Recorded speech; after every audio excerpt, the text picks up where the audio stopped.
জাহান্নামে কেন অনেক নারী থাকবে জানেন? কারণ তারা শুধু নিজেরা অপরাধ করে না, যার মুমিন মানুষের নূর তারা কেড়ে নেয়। দ্যাট ইজ ওয়াই তারা জাহান্নামে বেশি থাকে। মেয়েদেরকে বলছি স্পেশালি, হয়তো এই কথাগুলো মেয়েদের কাছেও যাবে।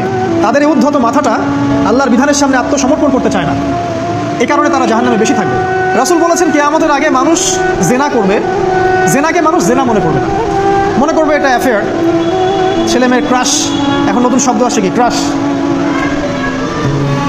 চোখে চোখে কন্ট্যাক্ট হবে, কো এডুকেশনের মাধ্যমে মোবাইল নাম্বার এক্সচেঞ্জ হবে, রাতের বেলা কথা হবে, ফোন হবে, তারপর চা খাবে, কফি খাবে, ঘুরবে, আস্তে আস্তে বেড়ে যাবে, তারপরে ব্রেকআপ হয়ে যাবে। তাদের কাছে সিম্পল, এটা খুব সিম্পল, সিলি ব্যাপার। আর কোরআনের কাছে এটা কি? জিনা। এক কথায় কি? জিনা। জিনায় লিপ্ত থাকা অবস্থায় দোয়া কবুল হয় না, কিন্তু মানুষ যদি এটা থেকে বের হয়ে তওবা করে আল্লাহর জন্যে, তার দোয়া অনেক বড় মানুষের দোয়ার মতো কবুল হয়। ওই তিন বন্ধুর একটা হাদিস আছে না, গুহার মধ্যে চাচাতো বোনকে একা পেয়েও সে ফিরে আসছিল আল্লাহর ভয়ে, আল্লাহ পাক তাকে গুহা থেকে বাঁচায় দিচ্ছেন না? হাদিসটা পড়ে দেখবেন, অনেক বড় হাদিস। জিনা থেকে দূরে থাকলে হৃদয়ে নূর আসবে।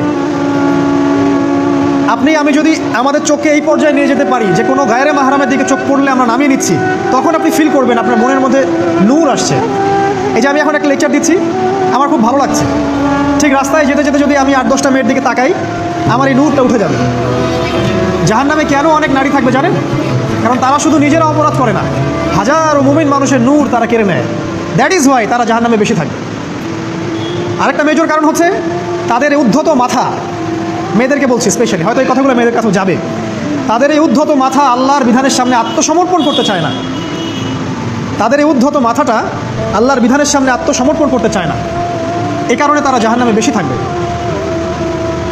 যে কোনো বিধান আল্লাহ তাদের সামনে বলেন, সব মেয়ের কথা বলছি না, ম্যাক্সিমাম বিভিন্ন যুক্তি তারা দিবে। সামি'না ওয়া আতা'না এই পর্যায়ের না, যুক্তি দিবে। পর্দা করলে কি এখন কেমন করে চাকরি করব, পর্দা করলে কেমন করে পড়াশোনা করা যায়, এখন তো যাইতেই হচ্ছে, কিছু তো করার নাই, বিভিন্ন যুক্তি, হাজারটা যুক্তি তারা দিবে। কে জানি তাদের ব্রেনটাকে পুরো ওয়াশ করে ফেলছে। আমি আপনাদেরকে বলছি কে করেছে? এটা করেছে স্বয়ং দাজ্জাল।